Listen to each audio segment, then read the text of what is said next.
Item ಯಾವುದೇ ಇರಲಿ try ಮಾಡಿ ಆಚಿ ಚಿಕನ್ ಮಸಾಲಾ. ಆನ್ಲೈನ್ ನಲ್ಲಿ ಔಷಧಿ ಮಾರಾಟಕ್ಕೆ ಭಾರಿ ವಿರೋಧ ವ್ಯಕ್ತವಾಗ್ತಾ ಇದೆ. ಆನ್ಲೈನ್ ಸಂಸ್ಥೆಗಳ ವಿರುದ್ಧ ಸಿಡಿದಂತ ಮೆಡಿಕಲ್ ಶಾಪ್ ಮಾಲೀಕರು, ದೇಶದಾದ್ಯಂತ ಮೆಡಿಕಲ್ ಸ್ಟೋರ್ಗಳು ಬಂದ್. ಒಂದ್ ರೀತಿ ಮಿಶ್ರ ಪ್ರತಿಕ್ರಿಯೆ ವ್ಯಕ್ತವಾಗ್ತಾ ಇದೆ. ಯಾಕೆಂದ್ರೆ ನಿನ್ನೆ ಅಷ್ಟೇ ಅನೇಕ ಮೆಡಿಕಲ್ ಶಾಪ್ ನ ಮಾಲೀಕರ ಸಂಘದ ಕಡೆಯಿಂದ ಹೇಳಿದ್ರು, ನೈತಿಕ ಬೆಂಬಲ ಕೊಡ್ತೀವಿ, ಕಾರಣ ರೋಗಿಗಳಿಗೆ ತೊಂದರೆ ಆಗುತ್ತೆ, ಅವರ ಹಿತದೃಷ್ಟಿಯಿಂದ ನಮ್ಮ ನೈತಿಕ ಬೆಂಬಲ ಸಿಗುತ್ತೆ ಅಂತ. ಸದ್ಯ ಕೆಲ ಸ್ಟೋರ್ಗಳು ಬಂದ್ ಆಗ್ಬಿಟ್ಟಿದಾವಂತೆ. ಮೆಡಿಕಲ್ ಸ್ಟೋರ್ಗಳು ಬೆಂಗಳೂರಿನ ಹಲವೆಡೆ ಮೆಡಿಕಲ್ ಸ್ಟೋರ್ಗಳು ಬಂದ್ ಆಗಿವೆ. ಮೆಡಿಕಲ್ ಸ್ಟೋರ್ ಬಂದ್ ಮಾಡಿ ಮುಷ್ಕರಕ್ಕೆ ಮಾಲೀಕರು ಸಾಥ್ ಕೊಡ್ತಿದ್ದಾರೆ ಅನ್ನೋದ್ರ ಬಗ್ಗೆ ಗೊತ್ತಾಗ್ತಿದೆ. ಕೆಲ ಭಾಗಗಳಲ್ಲಿ ಬಾಗಿಲು ತೆರೆದಿವೆ ಕೆಲ ಮೆಡಿಕಲ್ ಶಾಪ್ಗಳು. ಅಂದ್ರೆ ಮೆಡಿಕಲ್ ಶಾಪ್ ಅಂತ ಬಂದಾಗ್ಲೂ ಕೂಡ ಬೇರೆ ಬೇರೆದಿರುತ್ತೆ. ಅದರಲ್ಲಿ ಅಸೋಸಿಯೇಷನ್ಸ್ ಅಂತ ಬಂದಾಗ ಅವರದ್ದೇ ಆದ ನಿರ್ಧಾರ. ಹೀಗಾಗಿ ಮಿಶ್ರ ಪ್ರತಿಕ್ರಿಯೆಯಲ್ಲಿ ವ್ಯಕ್ತವಾಗ್ತಾ ಇದೆ. ಇವತ್ತಿನ ದಿವಸ ಕರ್ನಾಟಕ ಸೇರಿದಂತೆ ದೇಶದಾದ್ಯಂತ ಇರುವ ಮೆಡಿಕಲ್ ಸ್ಟೋರ್ಗಳ ಬಂದ್ಗೆ ಒಂದು ಕರೆಯನ್ನ ನೀಡಲಾಗಿತ್ತು. ಈ ಒಂದು ಕರೆಯನ್ನ ಯಾರು ನೀಡಿದ್ರು ಅಂತ ನಾವು ನೋಡ್ತಾ ಹೋದ್ರೆ ಅಂತಾರಾಷ್ಟ್ರೀಯ ಮೆಡಿಕಲ್ ಅಸೋಸಿಯೇಷನ್ ಸಂಘ ಏನಿದೆ ಅದರಿಂದ ಈ ಒಂದು ಬಂದ್ಗೆ ಕರೆಯನ್ನ ನೀಡಲಾಗಿತ್ತು. ಈ ಒಂದು ಹಿನ್ನೆಲೆಯಲ್ಲಿ ಕರ್ನಾಟಕದಲ್ಲಿ ಸಾಕಷ್ಟು ಮೆಡಿಕಲ್ ಸ್ಟೋರ್ಗಳು ಬಂದ್ ಆಗಿದೆ. ನೀವು ನೋಡ್ತಾ ಹೋಗ್ಬೋದು, ಸದ್ಯ ಬೆಂಗಳೂರಿನ ಮಲ್ಲೇಶ್ವರಂನಲ್ಲಿರುವ ಈ ಒಂದು ರಿಷಬ್ ಮೆಡಿಕಲ್ ಸೆಂಟರ್ ಏನಿದೆ ಈ ಒಂದು ಸ್ಟೋರ್ ಕೂಡ ಸದ್ಯ ಕ್ಲೋಸ್ ಅನ್ನ ಮಾಡಿದೆ.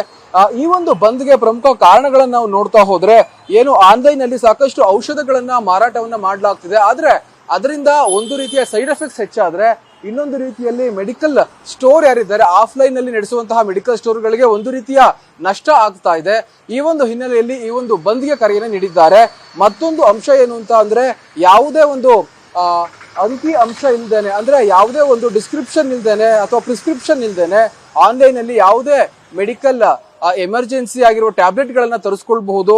ಹೀಗಾಗಿ ಇದು ಆರೋಗ್ಯಕ್ಕೆ ಹಾನಿಕಾರಕವಾಗುತ್ತೆ ಎನ್ನುವ ನಿಟ್ಟಿನಲ್ಲಿ ಅದೇ ರೀತಿ ಯಾವುದೇ ದಾಖಲಾತಿಗಳು ಕೂಡ ಸಿಗೋದಿಲ್ಲ. ಹೀಗಾಗಿ ಆತ್ಮಹತ್ಯೆ ಕೇಸ್ಗಳು ಕೂಡ ಈ ರೀತಿಯ ಒಂದು ಆನ್ಲೈನ್ ಮೆಡಿಕಲ್ ಗಳನ್ನ ತರಿಸ್ಕೊಳ್ಳೋದ್ರಿಂದ ಹೆಚ್ಚಾಗ್ತಾ ಇದೆ ಎನ್ನುವ ನಿಟ್ಟಿನಲ್ಲಿ ಇದು ಒಂದು ರೀತಿಯ ಮಾರಕವಾದಂತಹ ವಿಚಾರ ಎನ್ನುವ ನಿಟ್ಟಿನಲ್ಲಿ ಏನು ಆನ್ಲೈನ್ ಅಸೋಸಿಯೇಷನ್ ವಿರುದ್ಧ ಏನು ಕರ್ನಾಟಕ ರಾಜ್ಯ ಸೇರಿದಂತೆ ಅಂತಾರಾಷ್ಟ್ರೀಯ ಮೆಡಿಕಲ್ ಅಸೋಸಿಯೇಷನ್ ಸಂಘ ಏನಿದೆ ಅವರು ಒಂದು ಬಂದ್ಗೆ ಕರೆಯನ್ನ ಕೊಟ್ಟಿದ್ದಾರೆ.